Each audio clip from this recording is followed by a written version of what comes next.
Well, we are back with We Are What We Hated, part like 717, I think now. I can't believe you came back. I got to get an unlisted number. But Larry, the contractor guy, is with us to talk more about this situation, which, as much as it's in the past, in the time that we don't talk, Larry, it's kind of like it just seems to be resurrected with a lot of things that go on. Yeah. I just got done with doing like 700 hours with Colvin. You know how that goes. Yeah. And that's my fault, basically. But, and we were talking about the Nazis in that, too, and what they had going. Mm-hmm. And the fact that, and I wanted to clarify this, that they had bombers that were capable of flying from the Norwegian southwest coast and could drop a load.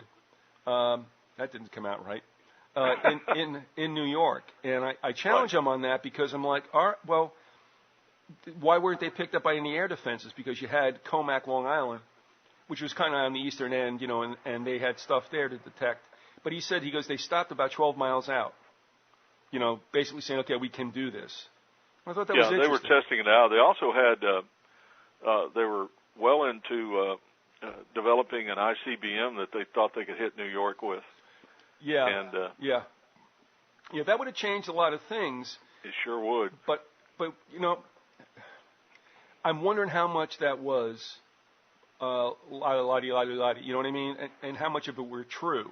Mm-hmm. Because, again, they dropped those VJ bombs. Was that what they were called? What were they called? The drones that they were dropping in London?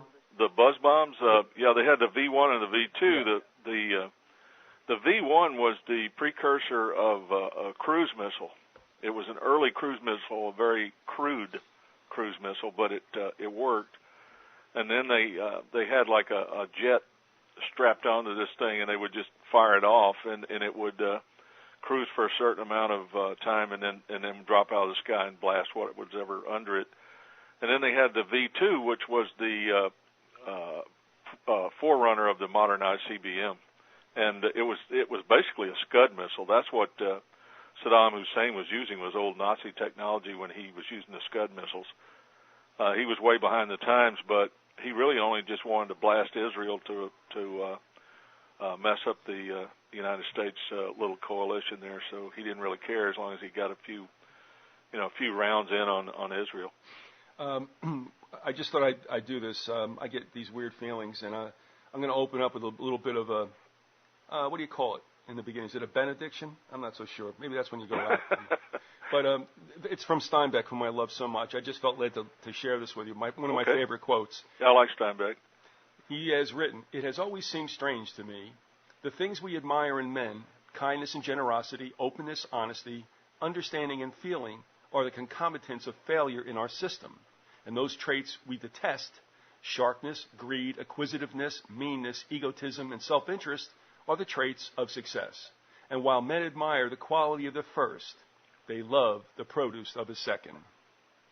Amen. Yeah. There begins the church at John Steinbeck. Hallelujah. Yeah. So at any rate, and that's what we're talking about too, because all we're dealing with and what all of us have lived through is the fallout from what the masters of the universe have created. Exactly. And I don't say that, I say that tongue-in-cheekly, but it's true. I mean, what we're talking about are the elites decide to get something done, and we, the little ants, just get squashed. And as we were talking about the rockets, it even makes me think more that the war was scripted. Mm-hmm. Because, I mean, how can Germany not just blow the UK out of the water? Right. How can that not happen in two wars, especially the second, if they're throwing buzz bombs over, which I'm not so sure. I mean, I don't think I want to live in a neighborhood where they're dropping in. But that did not take England down to its knees, nor was I think it intended to do. So I don't know. But I think it was a matter of time before they did take England down. But they were stopped in two ways. One, the RAF had the Spitfire, which was an excellent fighter aircraft, and it did an awful lot of damage to the German Air Force. And then they also had the English Navy was still the largest and most powerful Navy in the world at that time, and it was going to be hard for them to get across that channel. But in the long run, Hitler really didn't want to attack England. He really didn't. He wanted to make an alliance with England, and that was really why Rudolf Hess went over. We talked a lot about Hess, and kind of hard to figure it out, and I started thinking about that, and I started looking at some of the material I've been reading. Jim Marrs has a long section in his book, The Rise of the Fourth Reich, about Hess, and I was planning to read that today if we had time. I was going to talk about Skorzeny. Right. If you want, I can talk about Hess at this point. Well, I would say yes, but only as it doesn't, sidetrack you from what we were doing. It was just something. It's an important chapter in the whole Nazi saga, and we can talk about that now, or we can talk about what I was going to do first. Well, you're still going to do what you were going to do, right? Yeah. All right, why don't you hit this first, and we'll go into it. Sure. All right. I'll start this off with a quote from Peter Levenda again in Unholy Alliance. He says, "The world is still in the grip of World War II. In fact, it is still in the grip of World War I. With the collapse of Russian communism, the map of Eastern Europe is slowly coalescing into the old boundaries. What used to be Yugoslavia has now reverted into a melange of independent republics that despise each other and still cling to a pre-World War II mindset. Croatia is beset with rumors of the old anti-Semitic Ustashi coming back to power as old Nazis are rehabilitated for new government posts. Israel, a creature of World War I, is still not at peace. The Nazis, who orchestrated a continual campaign of warfare and terror after World War II from bases in Egypt, Syria, and Europe, have given way to Muslim fundamentalists who have become, if anything, more racist and more superstitious in regard to the Jews than the Nazis could have ever hoped for. The Nazis, who had no love for the Muslims, are now sitting back and hoping that the Arabs and the Jews all finish each other off." I think that's an important point. He didn't elaborate too much on it, but I really believe that what's happening right now is that the New World Order, if you will, is polarizing both sides of that conflict, and the Israeli right wing, represented by the Likud party and Netanyahu, along with certain elements of the Tea Party in this country, and other elements, are pumping up war. They're pretty much forced into it by the opposite side of the Arab Muslims, and especially the Muslim Brotherhood in Egypt and Hamas, Hezbollah, Iran, all their enemies over there. It's just something that's going to lead, I really believe, to World War III. Next thing I was going to read is, in connection with that, is an essay by a man named Serge Trifkovic, who wrote a book called The Sword of the Prophet, A Politically Incorrect Guide to Islam. And it starts off, one of the good things one can truthfully say about Islam is that there has never been any love lost between Muslims and Marxists. Sadly, the opposite end of the totalitarian political spectrum is quite another matter.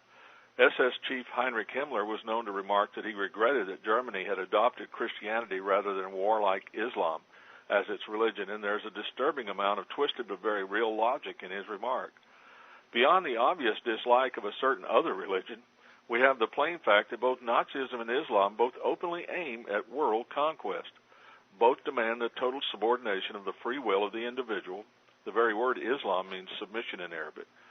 Both are explicitly anti-nationalist and believe in the liquidation of the nation-state in favor of a higher community. In Islam, the Ummah, or community of all believers, and in Nazism, the Herrenvolk, or master race. Both believe in undemocratic leadership by a privileged knower of an absolute, eternal, and ultimately mystical truth, the Caliph or Führer, respectively. To be fair, in strict Nazism, Arabs are racial Semites and thus subhumans. But as Robert Locke has written, the Nazis did not really believe in their racial mythology when they found it inconvenient, and they exploited their commonalities with Islam for all they were worth.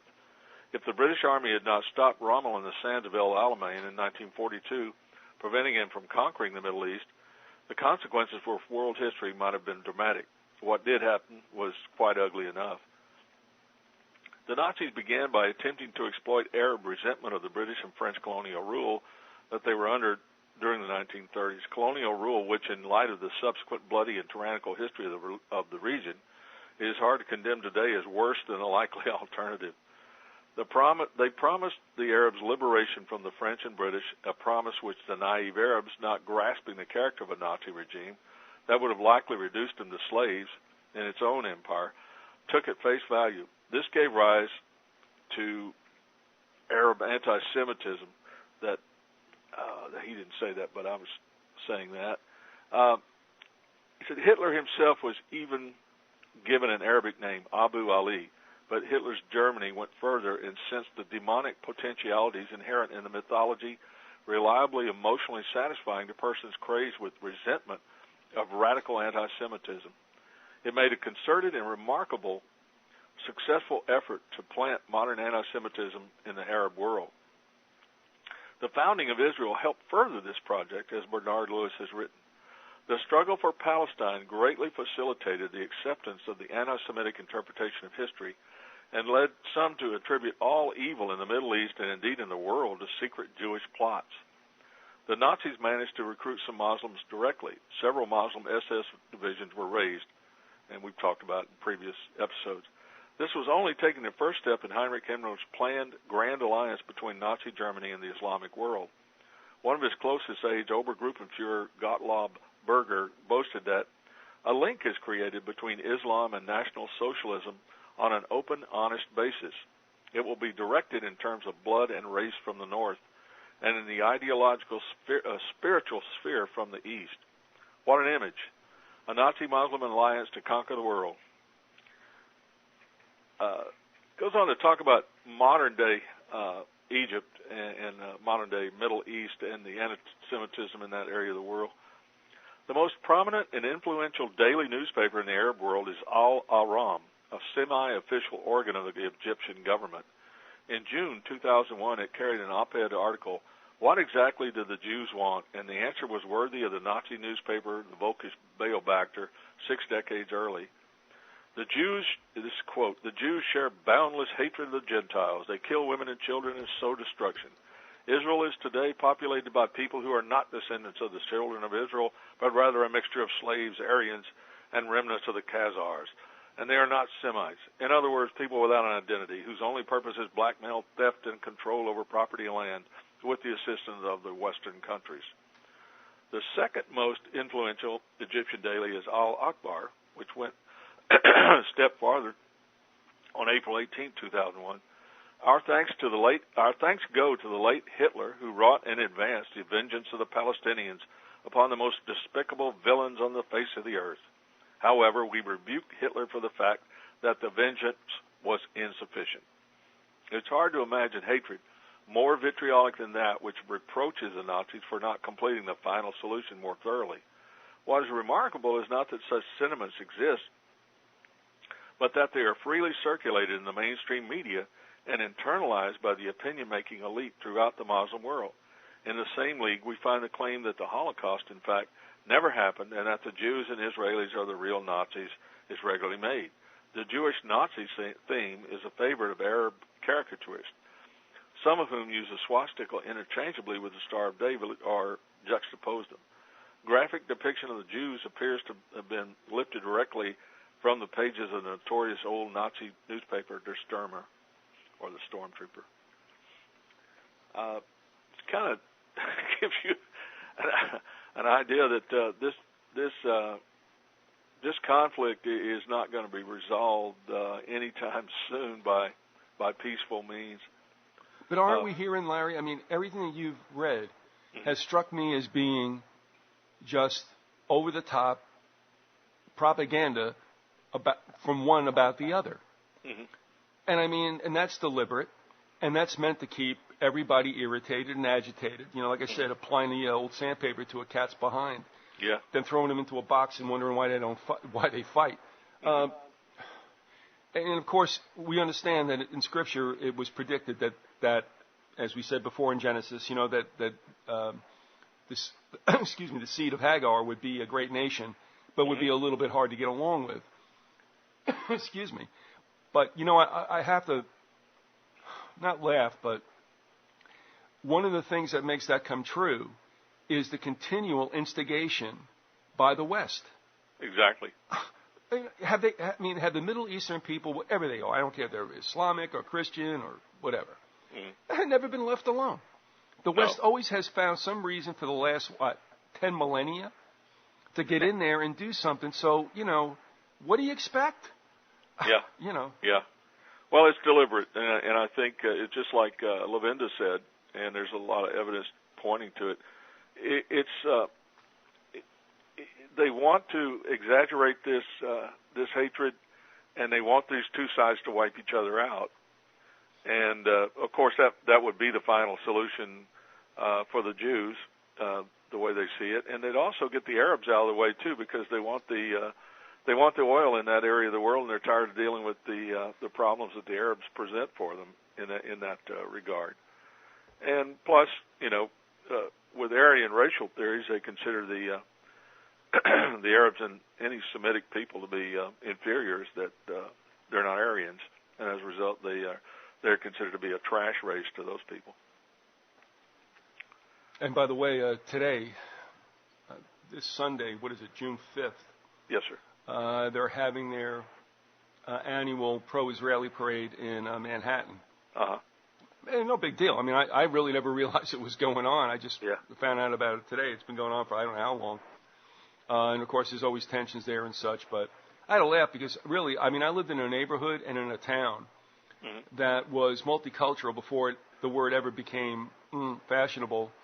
And in the 90s, right about when I left, I mean, you had clearly Middle Eastern people dressed in their mufti living next to Jews, and I don't know, nobody got all upset about anything. And there was really no reason for people to hate each other, when they're not being stirred up for it and being given a steady diet of propaganda by those who wish to use them for their own aims. And that's really what's happened in the Middle East. It's not that there's such a great record about how the Arabs have treated the Jews, but there was a time when, even though the Jews were persecuted to an extent, and they were treated as inferiors by the Arabs and the Muslims, at least they were allowed to live without having to worry about, getting a bullet through their head, just for walking down the street, just for the simple fact that they're Jews. There weren't people running around pumping up pogroms against them, if you like. Well, but once the Nazis got that started, and especially al-Husseini, who used it, he wanted to be the caliph of the of the Arab world, and he saw in anti-Semitism, which I'm sure he thoroughly believed in, he was influenced by the Protocols of the Elders of Zion, which was, I believe, a Rosicrucian doctrine, Rosicrucian document. It's a forgery of that was foisted off on Europe in the late 1800s. There's a long history on that thing. I was going to talk about that briefly. I've got another quote here from a man named Matthias Kunzel, who is a professor in Germany. He's a Jewish professor in Germany, and he studied anti-Semitism for obvious reasons. And he writes, shortly after the liberation of Auschwitz and the recognition that most of European Jews had been too powerless to prevent their murder, the Islamists branded Jews as the true world ruling power. The Nazi belief in a worldwide Jewish conspiracy had not only survived the collapse of the Hitler regime, but was eagerly adopted in 1947 in an Arabic world where the Muslim Brotherhood had by now succeeded in mustering 1 million supporters. Tens of thousands of Arab copies of one of the most repugnant anti-Jewish publications, the Protocols of the Elders of Zion, were published in the following decades by two well-known former members of the Muslim Brotherhood, Gamal Abdel Nasser and Anwar al-Sadat. Hundreds of thousands of copies of the essay by Sayyid Qutb, Our Struggle with the Jews, written in 1950, were distributed throughout the Muslim world in the aftermath of the 1967 Six-Day War. The new impact of the Nazi-like conspiracy theories becomes particularly obvious if we take a look at the charter of the Muslim Brotherhood of Palestine, which calls itself Hamas. This charter, created in 1988, represents one of the most important Islamist programs of today. Here, Hamas pointedly makes use of the anti-Semitic rhetoric of the Mufti of Jerusalem, which he in turn had adopted from the Nazis. The Brotherhood of Palestine defines itself as a universal movement whose jihad was the spearhead and the avant-garde in their struggle against world Zionism. He also quotes another scholar of anti-Semitism, a man named Yehuda Bauer. The language of Islamism is plainly and clearly a genocidal one. They are striving for a repetition of the mass murder of the Jews. That's written down black on white. And it is. It's clear this is their goal. It would be funny if it wasn't so sad every time you see one of these conferences and one of these conferences where they want to talk about the peace process over there and how we're going to have peace. And I can't not name a recent American president who hasn't had some kind of a overture to the Arab-Israeli groups over there. You know, everybody wants to get them together and then make peace. They're not going to have peace. There's no desire on the part of the Arabs to. They want to push them into the sea. It's just that simple. Yes, I'm sure there are plenty of Muslims over in that area of the world who just want to live their lives without, being involved in violence and bloodshed. But it doesn't take that many. If 10%, which is what they always reckon is the number of radical Islamic people, if it's only 10%, then that's plenty enough to keep that conflict going. And I think that's going to result in the nations of the world lining up in the first phase of major war. I think there's going to be a third world war, and I think eventually Russia and China will get involved in it. I think there's going to be an Arab confederation over there, and I think the Muslim Brotherhood is working on that right now. They're almost about to take power in Egypt. They've been working on that for over 80 years. They've been in and out of power, but this time I think they'll stay for a while. But again, I think that everything is orchestrated to a certain end.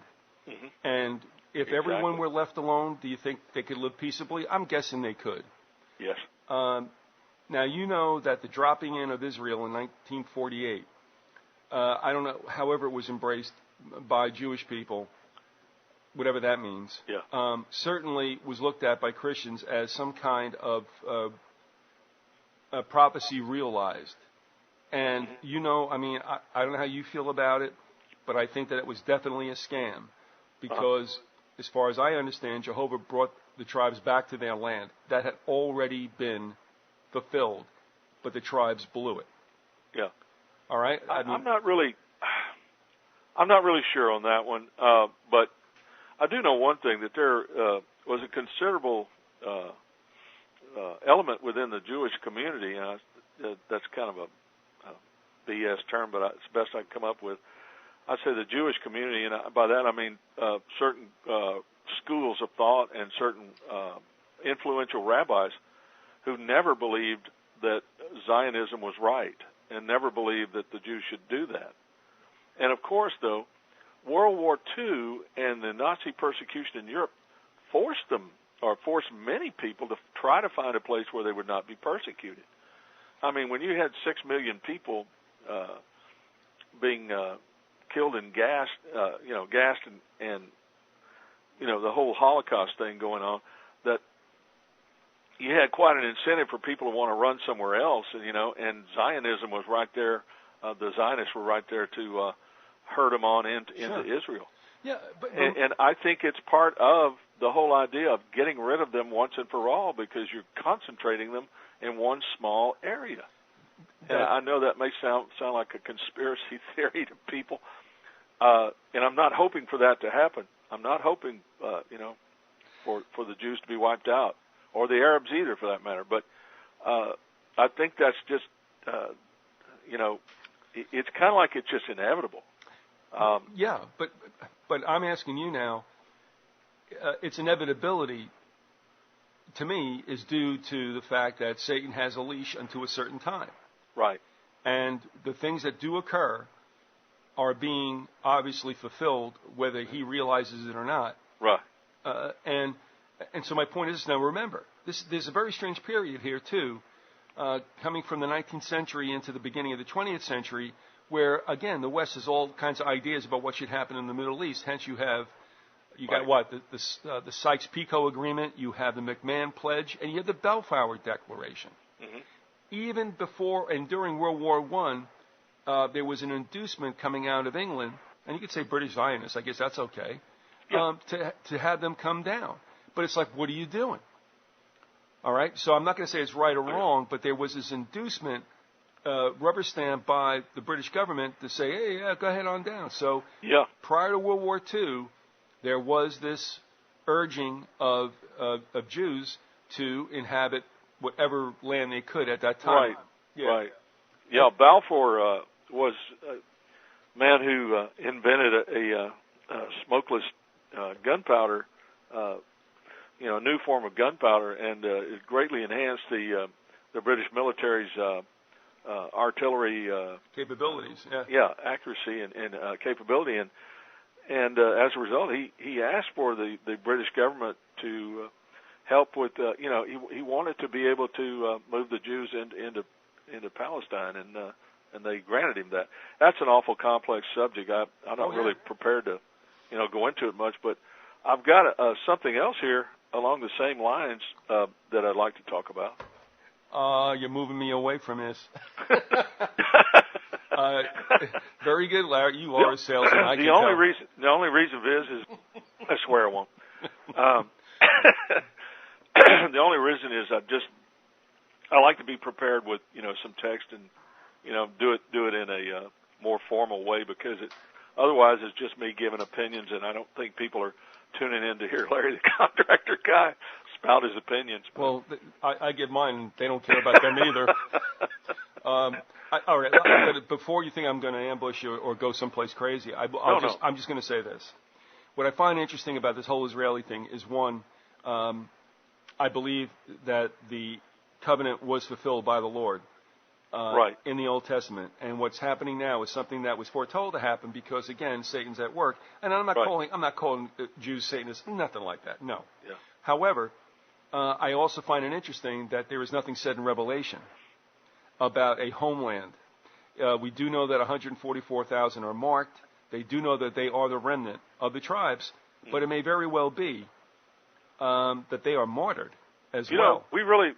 I tell you what we really ought to do is just do a show about this particular topic, narrow it down to that, and the history of Zionism and what it's all about.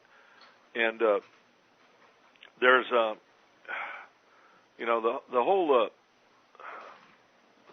whole area of the Bible in the Old Testament where it talks about the king of the south and the king of the north, and the end times, and the king of the south, which at any rate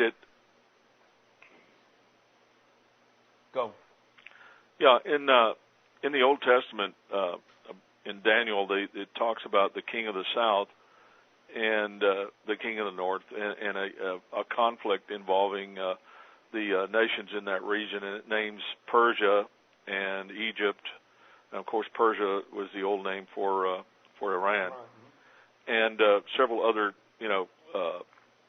what are now Muslim countries in North Africa and the Middle East, and going against people from the north.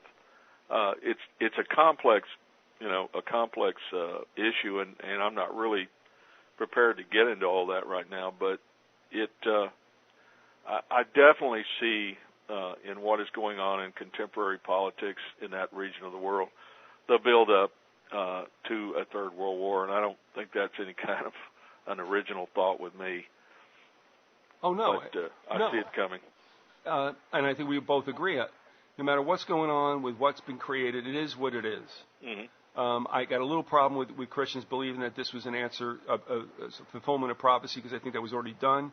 However, we have to understand also that Jerusalem, as you have mentioned before, is the prize, and I don't think that that Christ will allow Satan to sit upon a throne over the world in Jerusalem.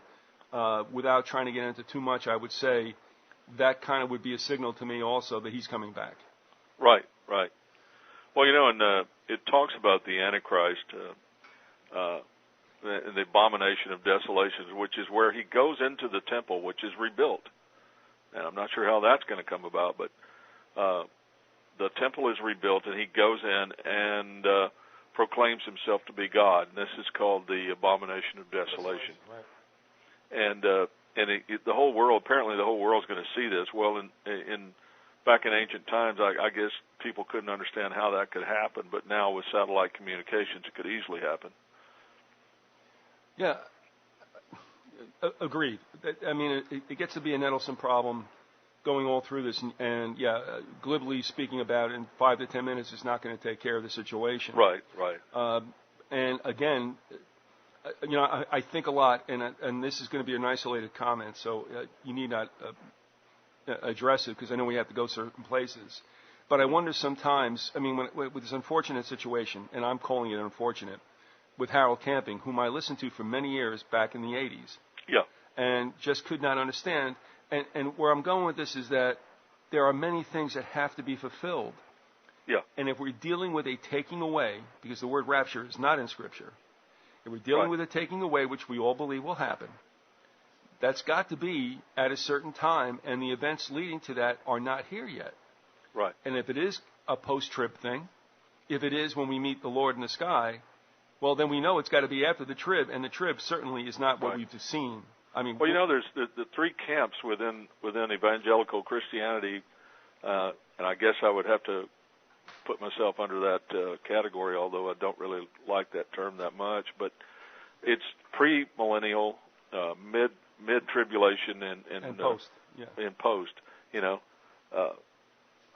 pre-tribulation, I should say, mid-tribulation and post. Post, yeah.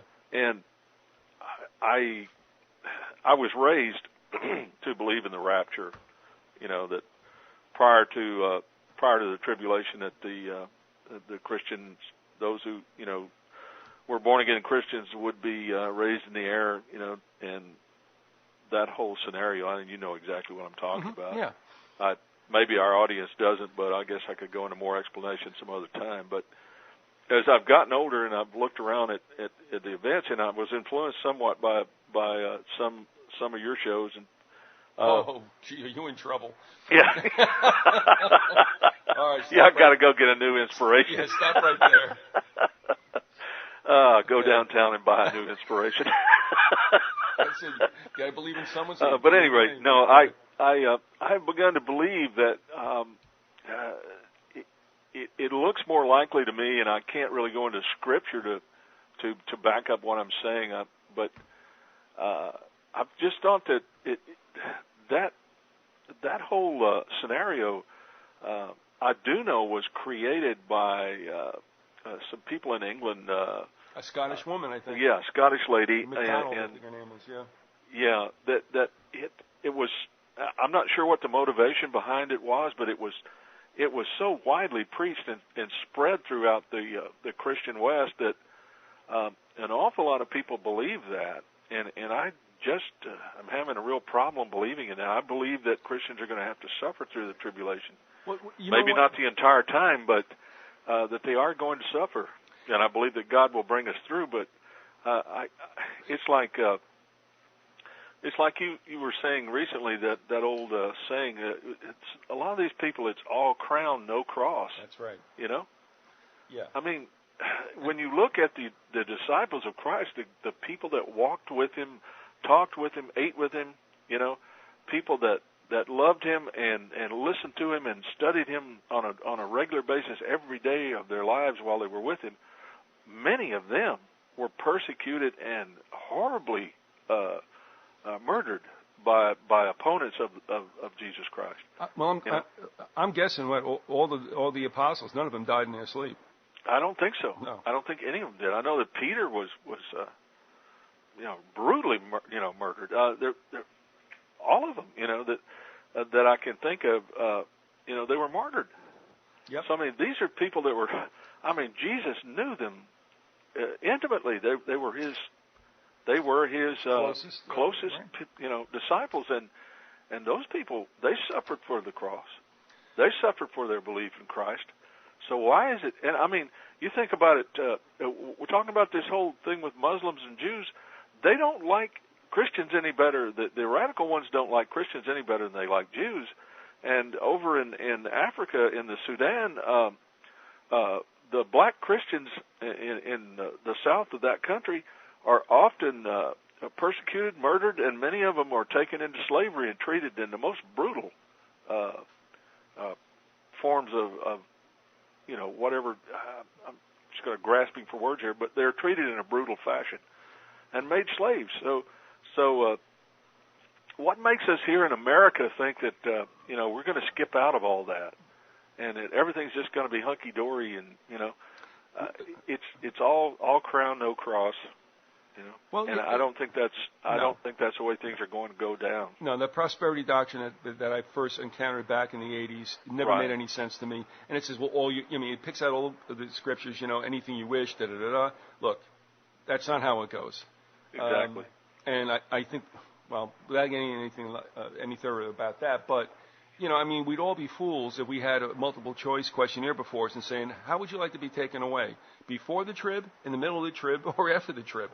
Well, we would check, of course, before the trib. Mm-hmm. However, you wish for the best, you prepare for the worst.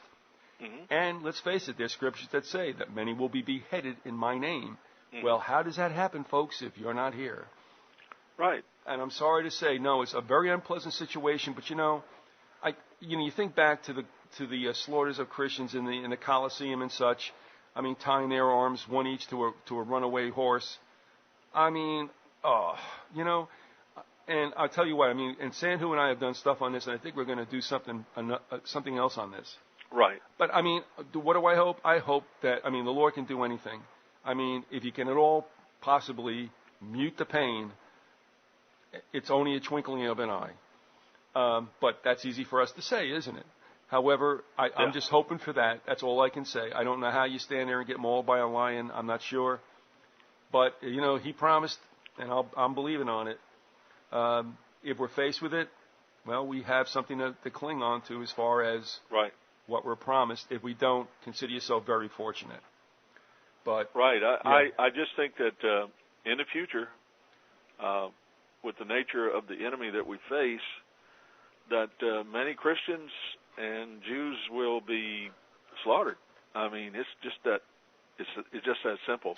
And I don't wish that, but that's the way it looks to me. Larry, I would say that anybody who is devout about their faith, whether it be Christianity, Judaism, whether it's Islam or whatever, the idea is that there has to be a vacating of religion. Religion now becomes the state because the state has been rejoined as your spiritual head is also your political head. Mm-hmm. And that's what I take it as far as the end times. And that's a counterfeit of the days when divine law and Jehovah were both the political and the spiritual headship. Right. Now you're going to get a counterfeit, which is nothing new because what does Satan do? He counterfeits whatever is. Exactly. Right.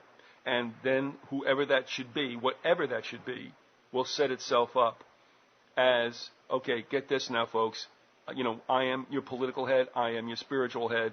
Fade the Christianity thing. Fade the Judaism thing. We're not doing that anymore. Forget Islam, Confucianism, Buddhism. It ain't happening. Mm-hmm. So I would think anybody who wants to cling to whatever they consider the true religion is going to pay. Mm-hmm. We. Oh yeah. No doubt. This new form of emperor worship, which is basically what I think it will be, a revived Roman Empire. Yep. Yep. And it will be like emperor worship, and that's what got the Christians. That's right. Because they would not worship the emperor as God. Did you ever see Chris Pinto's 2 installments of I think Megiddo, the March to Armageddon? No, but I remember you speaking to him on your show, and I found him very interesting, very articulate. Oh, and he did a great job. To me, that'll always be the best he's done. But the way he makes it look. I think about the one horn coming out of the 10. Mm-hmm. And that all looks like what we're talking about. Exactly. And I know we've gone very far afield. I understand it. Thanks for taking that little side street, but oh no, It's pertinent to what we're talking about. It's just my only problem was that I like to be prepared, and have something to read and kind of get my thoughts lined up, and I wasn't prepared for that, but it's fine. And of course, my job is to make everybody feel unprepared. So we all lead each other around in blindness. But the thing I always found was rich, and I'll leave it right here. Okay. As a teaser. Okay. But the story about the 10 horns, mm-hmm. and that an 11th would rise up from the 10, is that correct? Well, I think that it's like the little horn. They talk about the little horn rising up. Well, it was interesting, wasn't it? Was it not? I mean, and Pinto brought this out, and he showed, and he talked about that scripturally, mm-hmm. and he also showed the Club of Rome's layout of the world into mm-hmm. 10 unions. Exactly. Now, they did that in the late 60s, early 70s. Mm-hmm. And so now we're looking at, and we don't hear much about it. I think it's kind of interesting. We don't hear about the progress of the unions, mm-hmm. The African Union and the North American Union. But I always thought that made sense in that an intermediate step between, like as you said, an emperor was the loss of sovereignty of all nations, their amalgamation into unions, mm-hmm. and that there would be 10 of them. Right. And then from that, now that you guys are all into unions, now you're going to get the emperor. Right. And I know it's very facile to state, and we're doing this for brevity, but that's making a lot of sense to me. It does me too. I think the Bible points to that in Daniel when it talks about the world empires. Daniel goes through those world empires in interpreting Nebuchadnezzar's dream. Yeah. Babylon, conquered by Persia, and then that conquered by the Greeks, and then that conquered by the Roman Empire, and then the Roman Empire having a long period where it didn't exist in its previous form as an empire, but in fact it did in the Roman Catholic Church. And then eventually the revival of the Roman Empire, where it became its previous form, where it was both political, economic, and religious. Mm-hmm. Yeah. And an oligarchy that ran it, and an emperor. Just thinking back, you allowed me to read something from that book I had about Rome, mm-hmm. and about Constantine's supposed conversion, which was. Yeah. I mean, when you look at a religion, why would you allow Christianity to take the brand of a state religion, Romanism? Mm-hmm. What is that about? So I mean, that whole thing also, I think, was something that was politically expedient, and mm-hmm. created, I think sure. you could say, a state church, which was probably not what the first century or so Christians were interested in. Right. I just. Oh no, not at all. No, it doesn't make sense. In fact, many of them resisted it, but. It eventually they kind of got drowned out. The best thing in the world that you can do to solidify your rule would be to appear to be the leader of a religion, and have everybody underneath that religion. That's all it is, and that's what fascism does. Fascism is a merger of the corporate interest, the state, and religious interest. And if you look at it, all the fascist states, the main ones that existed in Europe in the 1930s and 40s, the Vatican was part and parcel of the governments, especially in Spain and obviously in Italy and in Germany as well. Agreed, and I have to laugh because I mentioned this before that the Today Show on NBC visited once again Vatican City. Right. And one of the things that Matt Lauer said, I believe he said it is the most powerful nation state in the world. And I'm like, thank you. Is anybody listening to that? Yeah. Well, when you have a billion adherents, I mean, there are a billion people within the Roman Catholic Church. But remember, and here's a duality that is played very well by them. Are we talking about the Vatican as a spiritual instrument, or are we talking about the nation state? Exactly. And that gets lost in the sauce in all this kind of discussion very easily. And it's like, no, they're a political entity, and don't think they aren't. And I always had to laugh because it's like when they had a seat in the UN, I'm like, well, they're probably just a chaplain for the UN. No, they're not. They are a nation state, and they're there. Right. So, and of course, I go back and forth about this, but it would seem to me that the Society of Jesus, which is a very, very efficient, intelligent network, grabbed hold of the Vatican right around 1820s when the Treaty of Verona was signed. Mm-hmm. And from that point on, it was the Jesuit show. Right. So, and folks, the religion part, I try to compartmentate to one side. And let's talk about the geopolitical element also. That's always glossed over and forgotten about because, they're like, maybe a mile square? Doesn't matter. Mile square, that is the most expensive real estate in the entire universe. Yeah. So, all right. Having said that, springboarding into round 2. I was going to talk about the Middle East and how that Hitler and the Nazis really didn't originate the concept of a Muslim alliance with Germany. It really came from World War I. Mm-hmm. And it's from a book called American Dynasty, Aristocracy, Fortune, and the Politics of Deceit in the House of Bush, written by Kevin Phillips. It says, few Americans have realized the extent to which both world wars dripped petroleum concern. Save for the bloody 1942-45 island hopping in the Pacific, we usually picture both world wars in European terms. Peripheries like North Africa were just that, sideshows. Ship convoys were maritime adjuncts. What we have especially neglected is the role of the Middle East and oil in the two wars. Twice the Germans and the Allies pursued both. Important in the first conflict, petroleum became absolutely central between 1939 and 45. 16 years before the guns of August 1914, the Sultan of Turkey, Abdulhamid II, often called the Damned, received a Secret Service report about clandestine German exploration in what is now Iraq, but then was Ottoman Mesopotamia.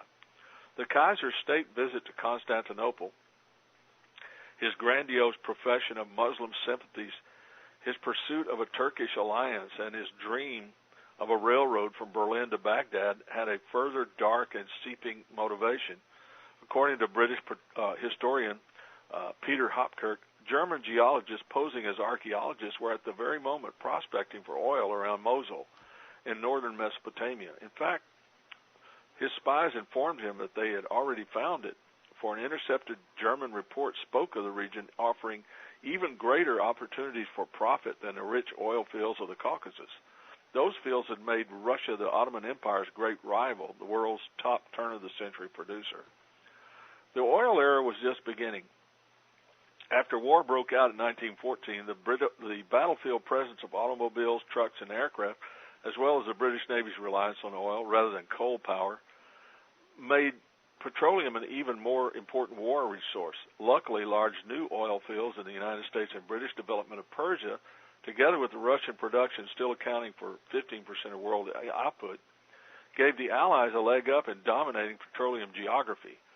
After Germany, despite its advances in coal, iron, and rail transport, failed to win a quick victory advancing into France in 1914, the war moved into the trenches. Motor transport and aircraft use mushroomed, and Germany's lack of oil became perilous. Through 1916, German war managers got some oil from overseas, but relied mainly on supplies from neutral Romania, Europe's second-largest producer.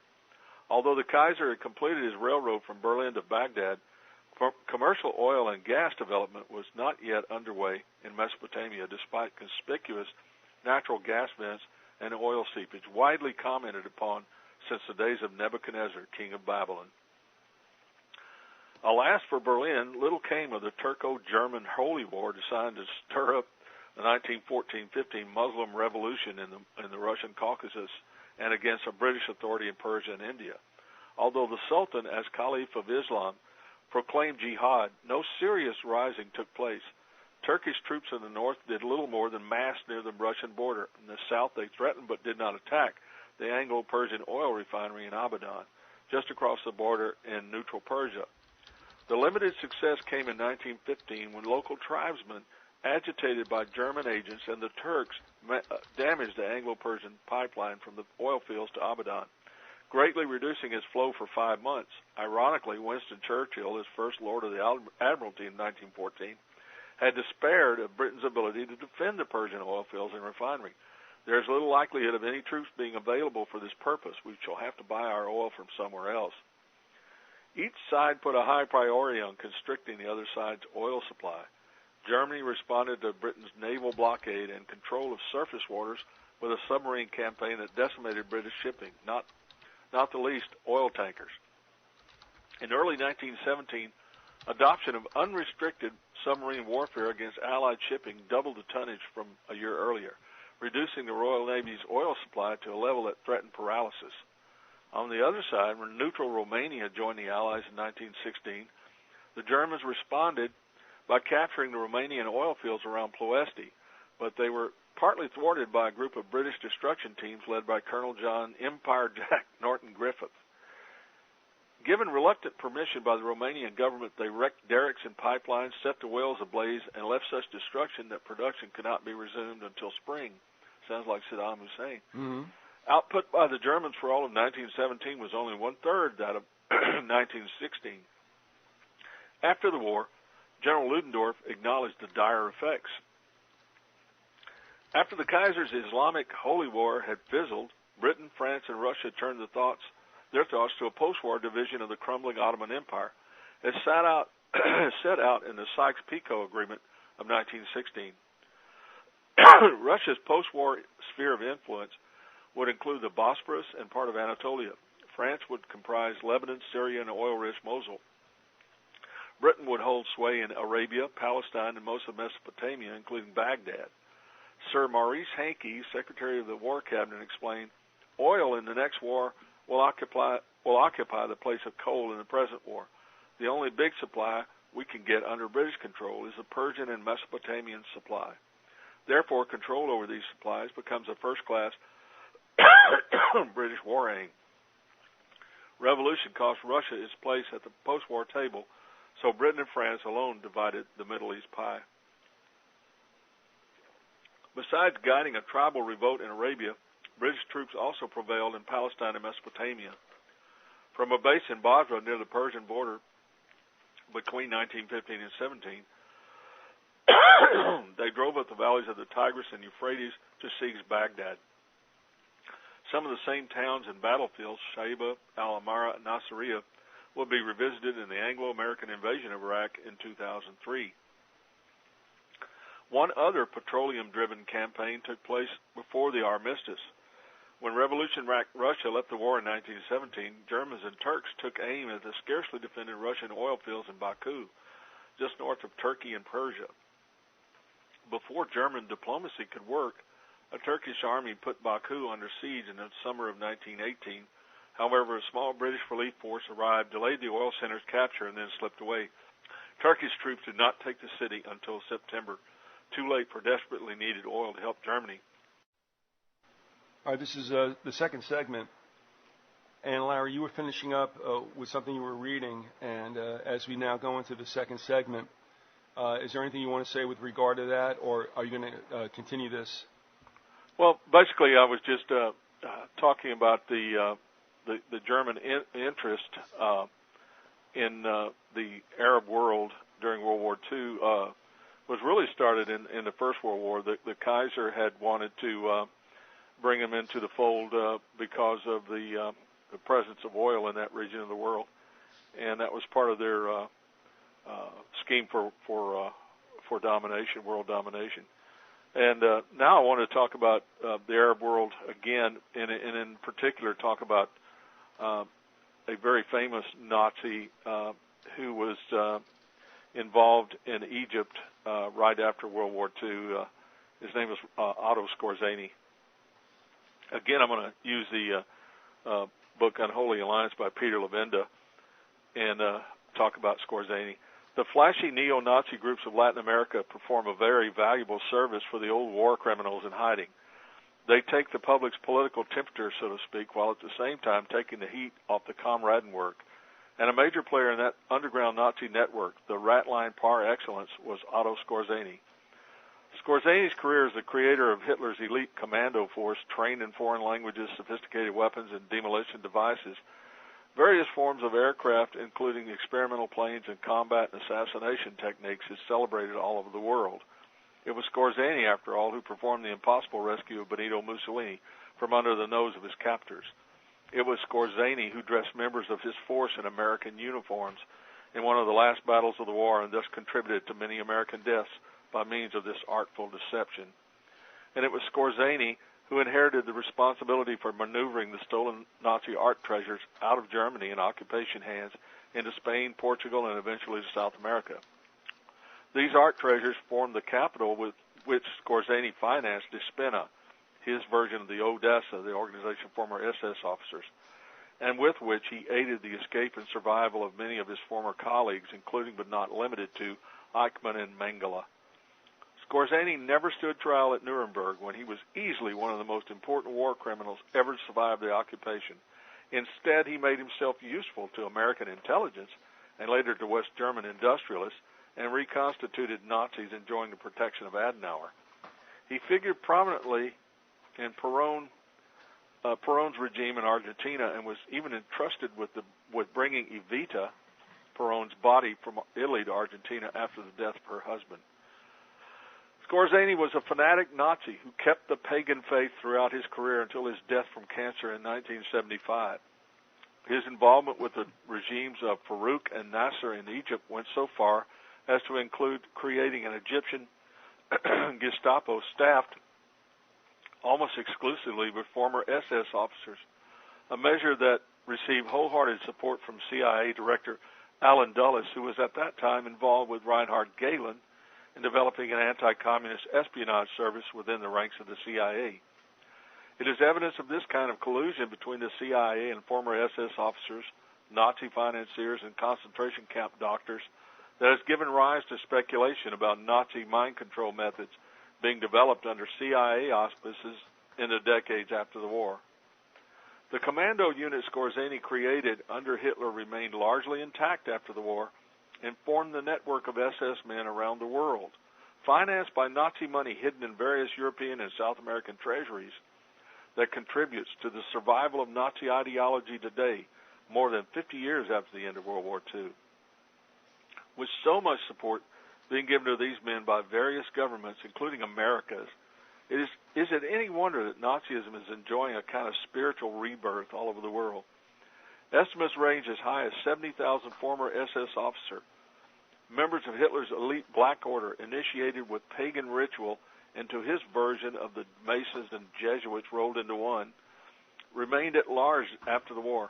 As such, it constitutes one of the largest and best funded, best trained, best equipped, and best connected cults in the world today.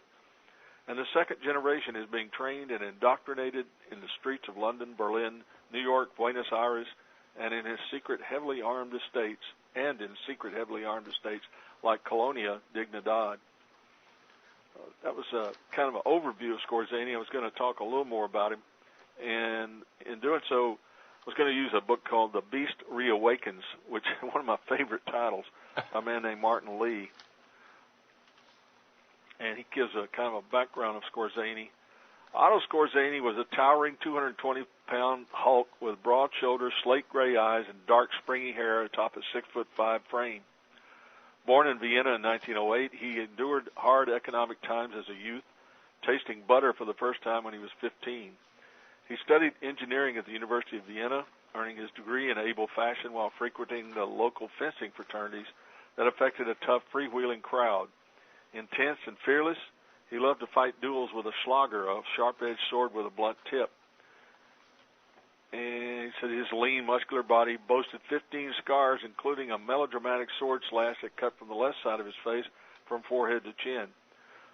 Stitched on the spot without anesthesia, this disfiguring wound earned him the nickname Scarface. With the onset of World War II, Scorzani quit his engineering job and enlisted in the Waffen-SS, the most ruthless of all the Nazi forces. Drawn from a cesspool of political fanaticism and honed into military athletes, the crack troops of the Waffen-SS exterminated, plundered, and enslaved their way through Eastern Europe. Their unmatched sadism was the main reason why the Nuremberg Tribunal condemned the SS in toto as a criminal organization after the war. Yeah, and they should have hung Scorzani, but they didn't. While the victors feasted on the spoils of war, the majority of Germans withdrew into a cocoon of sullen compliance. They became a nation of bowed heads, begrudgingly submitting to their conquerors. Although they had no choice but to admit defeat, most showed little remorse for the crimes of the Third Reich. The deleterious impact of 13 years of Hitlerism on Germany's moral conscience would not be easily undone. The discovery of the concentration camps toward the end of the war strengthened the case of those who argued that little mercy should be shown the Germans. The scope of Nazi cruelty was so enormous, its technical refinement so obscene and systematic, that the Allies began to realize, in the words of the United Nations War Crimes Commission, that many of the criminal acts perpetrated by the enemy were of an altogether novel nature. But there was also a significant number of hardcore Nazis on the loose after the war. They were the prime targets of the U.S. Army counterintelligence corps units that fanned out across the American zone of occupation in southern Germany. The most pressing concern at that outset was rounding up the ideological, committed Nazis who had been marked for automatic detention. Such was the case with SS Colonel Otto Skorzeny, who created quite a stir when he gave himself up to the Americans. Scarface was immediately handcuffed and driven to Salzburg for questioning by two CIC officers. As soon as the initial interrogation had concluded, Skorzeny was besieged by journalists who rushed to Salzburg upon hearing that Hitler's legendary commando had been captured. An impromptu press conference generated international publicity.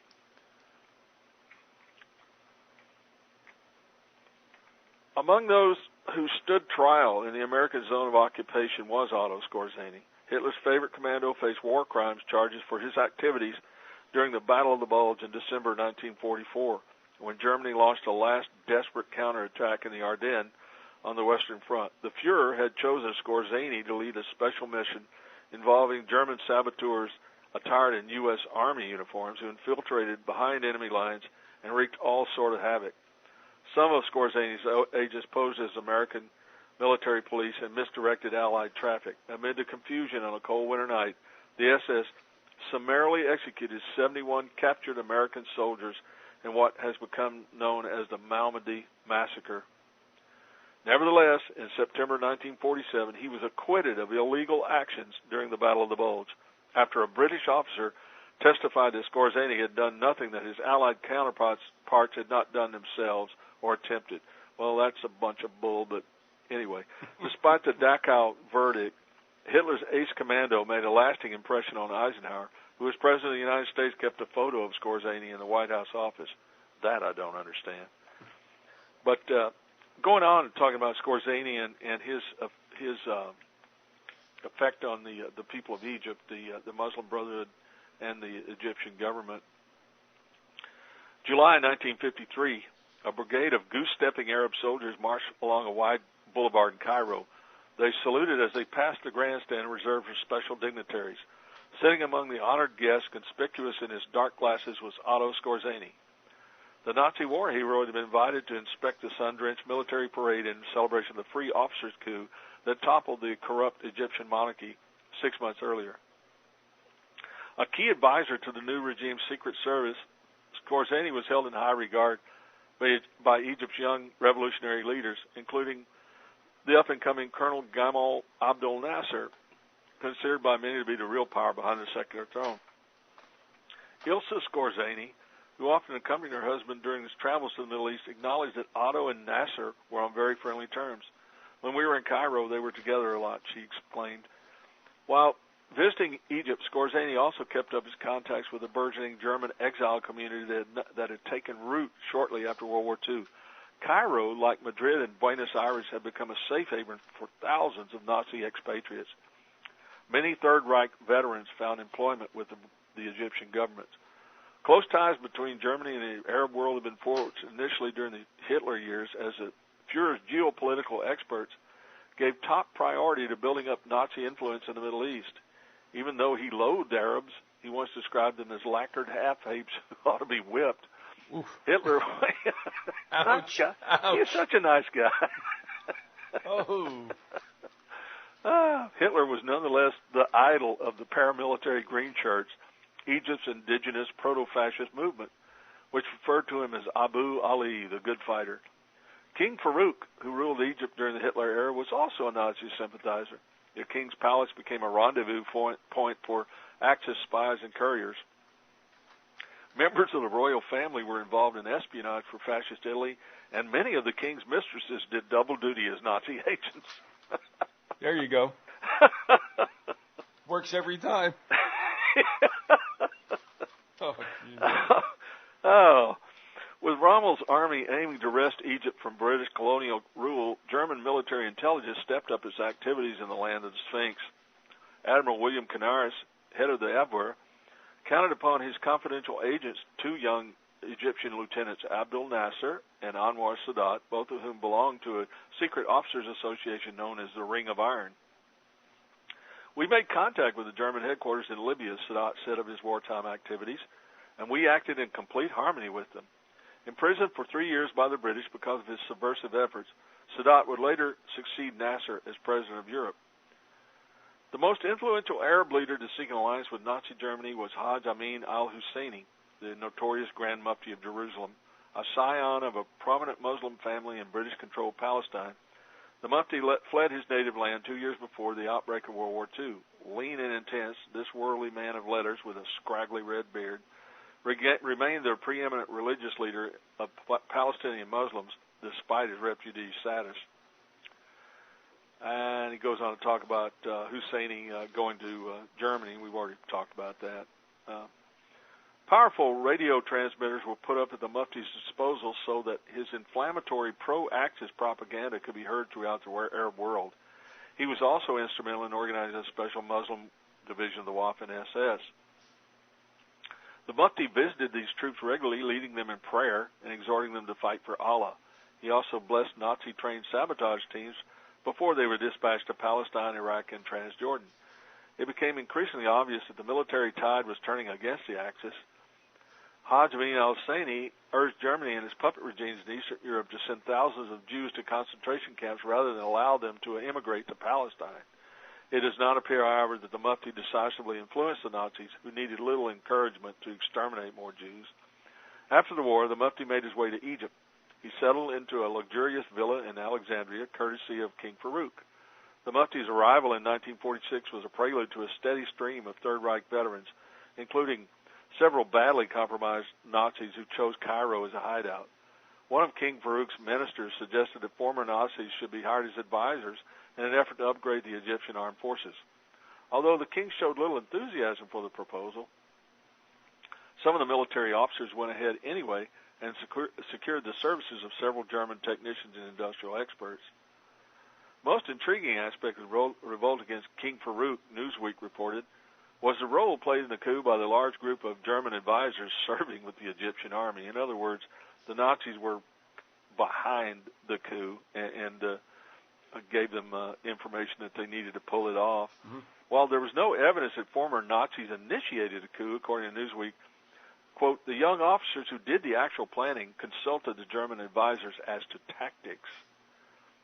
The power grab was endorsed by CIA officials who viewed Nasser as a valuable anti-communist ally. One of Nasser's first measures was to crack down hard on the Egyptian Communist Party and imprison its leaders. His henchmen also rounded up several left-wing trade unionists, and after a summary trial, they were hanged. The CIA never gladly assented to Nasser's request for assistance in overhauling the mothballed Egyptian espionage apparatus. Such a sensitive assignment, however, required that American advisors not get their hands dirty, and off-the-shelf style of nation tampering was deemed preferable. So the CIA turned to the readily available Galen org. Turns out that Galen was the one who decided that Skorzeny would be right for the job. After conferring with Dulles, Galen decided the best man for the job was Otto Skorzeny. The CIA chief concurred, confident in the presumption that Skorzeny, an ardent anti-communist, would help solidify Nasser's power base within the Egyptian military. Skorzeny was a particular favorite of American counterintelligence, having made friends with several of his captors before escaping from them, and was believed to be specially suited in temperament and personality for getting along with Nasser. Over the next year and a half, Skorzeny used CIA funds to recruit a slew of SS veterans and other Third Reich luminaries who jumped at the chance to inject new life and expertise into the Egyptian Secret Service. Well, I guess they did, because it helped them get out of Europe where they were probably being hunted. Right. More than 100 additional German advisors were pressed into service under Scorzani's auspices. Some were drawn from the ranks of neo-Nazi organizations and remnants of the Odessa escape networks that crisscrossed through Madrid. Scorzani's team included fugitives like SS Major Leopold Gleim, who had been sentenced to death for wartime atrocities committed while he was the Gestapo chief of Poland, and Franz Bunch, a Goebbels propagandist best known for his pornographic book, The Sexual Habits of Jews. Miles Copeland of the CIA took it all in stride. Perhaps someone will one day devise a means for inducing gentlemen of finer sensibilities to become security officers, but certainly no such means were known either by Nasser or his American advisors. That's a good way to kind of sweep it under the rug. Galen notes in his memoirs, Nasser in particular had a great deal of respect for Scorzani. To the leaders of the Egyptian military, he was the scar-faced master of ambush, the Third Reich's fearless cloak and dagger man, who could out James Bond the best of them. British officials, peeved at their diminishing status in the Middle East, were less sanguine about Scorzani's presence in Cairo. In a speech before the House of Commons, Prime Minister Winston Churchill warned that the Egyptian army was being aided and trained by Nazi instructors and staff officers in unusual numbers. But an Egyptian spokesman, wondering what the fuss was all about, replied swiftly, Britain herself is using more than 4,000 German experts. The United States is employing several thousand, and many other countries are doing the same. Well, it was true. As more Nazis inundated the Egyptian capital, the posh bars and elite social clubs of Cairo attracted a rogues gallery of SS renegades, Gestapo interrogation specialists, and German rocket scientists, all mingling with fervent Arab radicals, shadowy arms merchants, and Israeli spies. It was a world that Major General Otto Ernst Raymer found irresistible. Raymer also made his way to Egypt in 1953. The Middle East, especially Cairo and later Damascus, would become Raymer's principal theater of operations for the better part of 3 decades. He, too, would be employed by the Egyptian government, serving, in his own words, as a political advisor to Nasser. Joining Raymer in Egypt were several of his associates from the outlawed Socialist Reich Party, including Ernst Wilhelm Springer, who would later be implicated in various gun-running schemes to an Arab clientele. According to West German press reports cited by U.S. Army intelligence, Raymer and Springer offered to set up a new system for policing Europe. This wasn't necessary, as the Nasser government already had several Nazi experts assisting with police work. Prior to World War II, vicious European-style anti-Semitism, as typified by the protocols, was uncommon in the Arab world. While Jews were being discriminated against, they were rarely persecuted. But this began to change when Nazi propagandists assumed key positions inside the 10-story building that housed the information ministry in Cairo.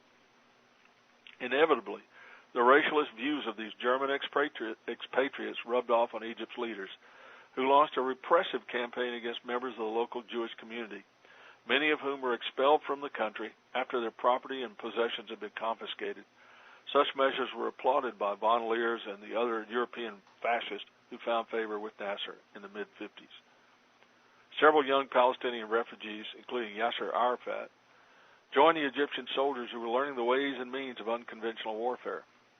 Although initially the intended target was the British, the future PLO chief realized that rigorous commando exercises would help prepare the Palestinian militants who were eager to renew battle for their homeland. A grateful Arafat recognized Scorzani's abundant skills in this area, and the two men struck up a friendship that lasted for years. Apparently the Palestinian leader was quite fond of the scar-faced paladin. Arafat would have done anything for Otto, remarked Ilsa Scorzani.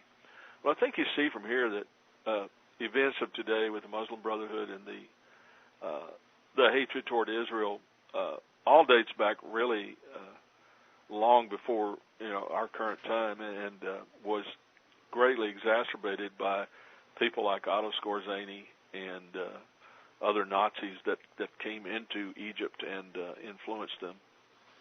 And that was the main point behind this, was to show that the Nazi influence in the Middle East. And and how that it comes down to our present day, that influence is still stirring up trouble.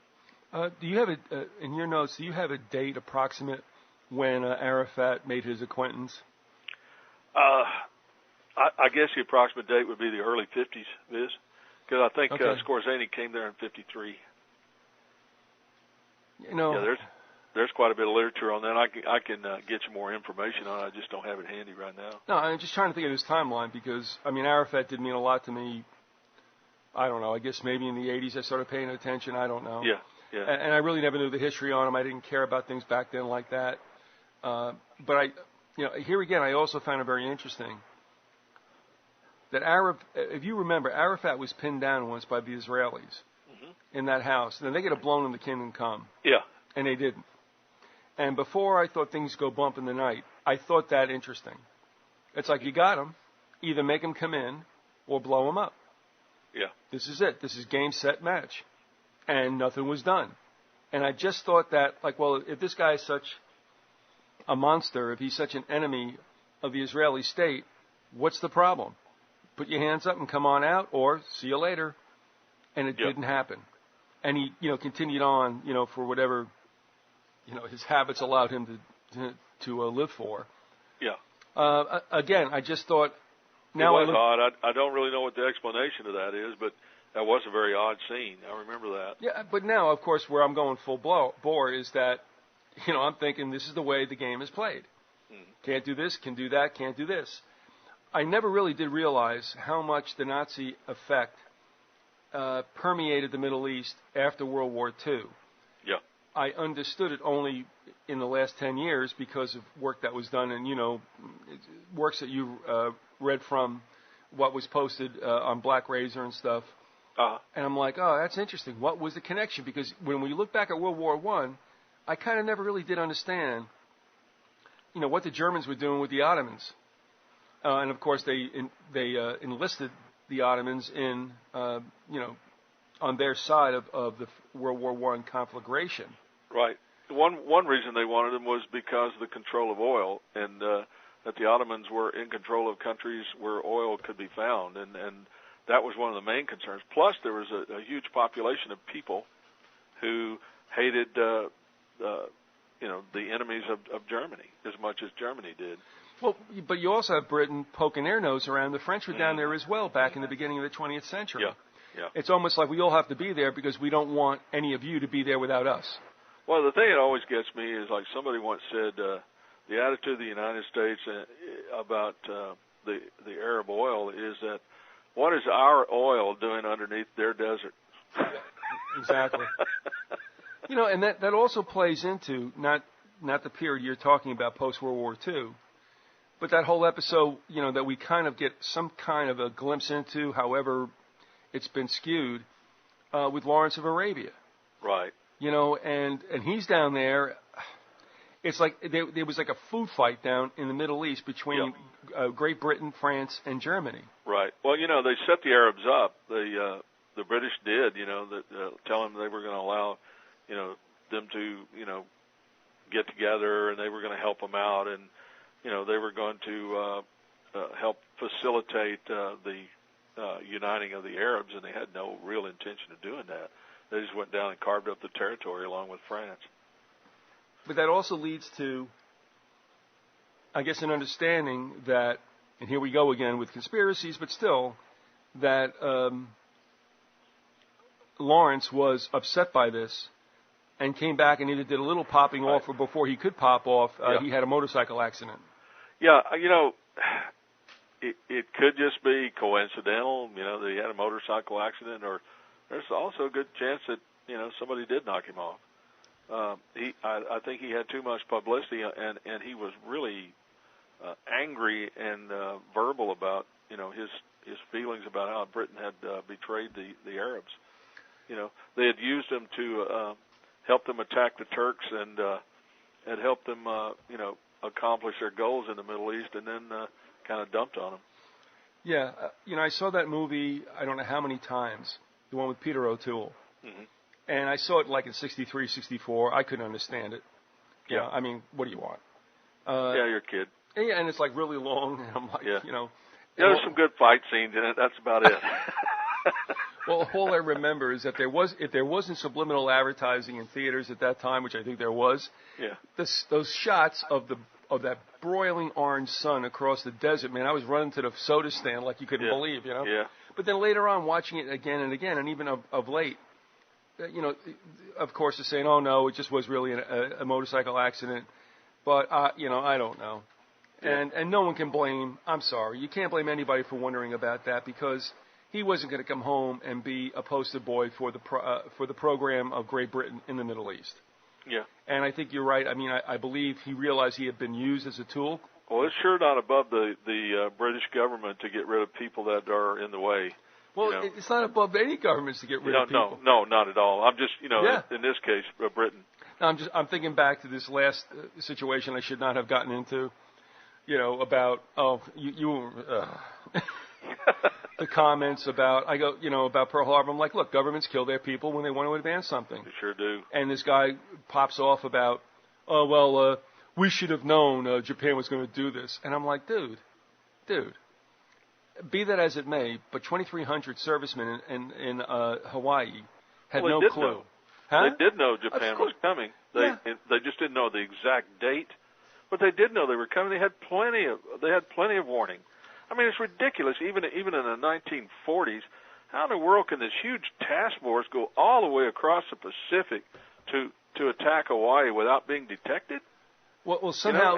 I mean, they had radar reports coming in when the planes were, and the guy said, "Well, just don't, ignore it. It's planes coming in from the mainland." Really? Planes coming in the mainland? They were coming from the southwest? Well, that doesn't make any that's right. sense. There was an Air Force sortie that was landing during the time the Zeros were bombing Pearl Harbor. Right. I mean that's kind of interesting, isn't it? Oh, whoa, what's this? But it seemed the person seemed to say like, well, that was supposed to happen. We should have known. And I'm like, do you understand that they didn't know, and they were left wide open for that? Right. And you want to blame it on FDR, but don't blame it on FDR because presidents don't make their own decisions. That was told to happen. What's really interesting also, and this plays into World War II in Germany, that with succouring Japan, if that's what you want to call it, into an attack on Pearl Harbor, that automatically meant that when we declared war on Japan, we declared war on Germany and Italy as part of their tripartite agreement that an attack on one would be an attack on all. Therefore, what's even more heinous about Pearl Harbor was that it wasn't to get into a battle with Japan. It was to get into a battle with Germany, which people in the United States were not up for, after only 20 years of peace. Right.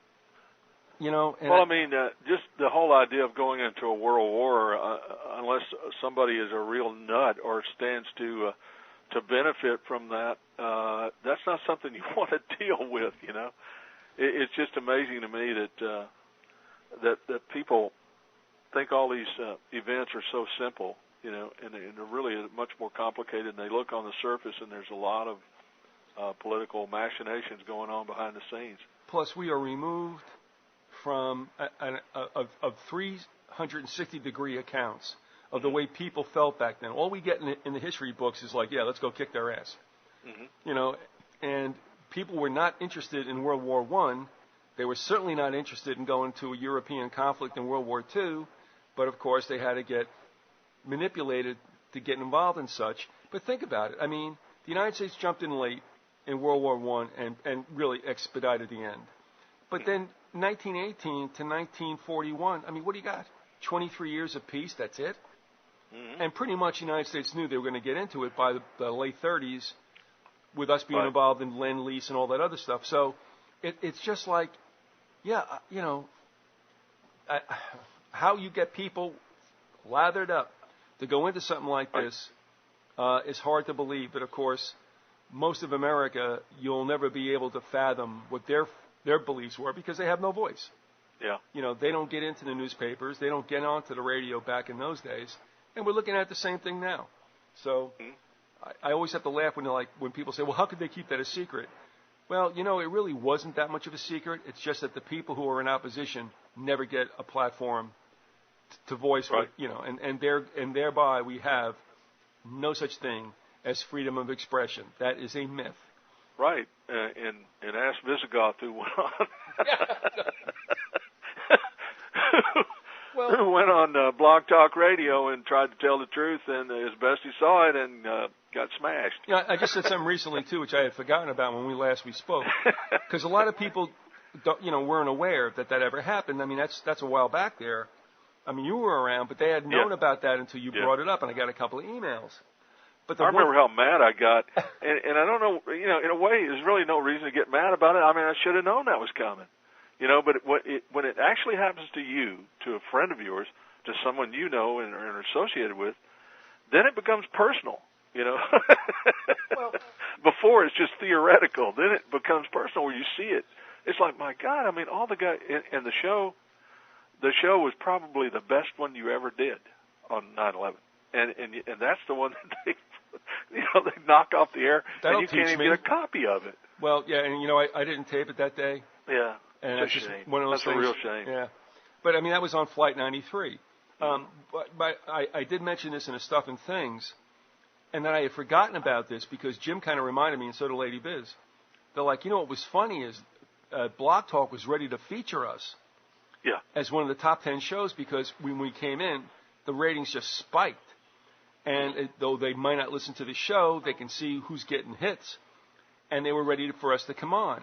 Right. And Jim said that's going to happen. So I started looking in those days at what they forwarded as the featured shows, and we weren't there. But I figured, okay, no big deal. Uh-huh. And then the next show we did was Flight 93, and bang, that was the end of that.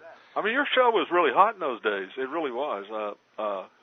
And there were a lot of other shows that were carrying your stuff, and people were putting, links to your show, and you were getting this is my impression, but you were getting a lot of publicity, amongst alternative media. Well, the thing that Victor Thorne and Lisa had always said from Wing TV, and I had said this to them, they go, you're right. Nobody did anything about 93.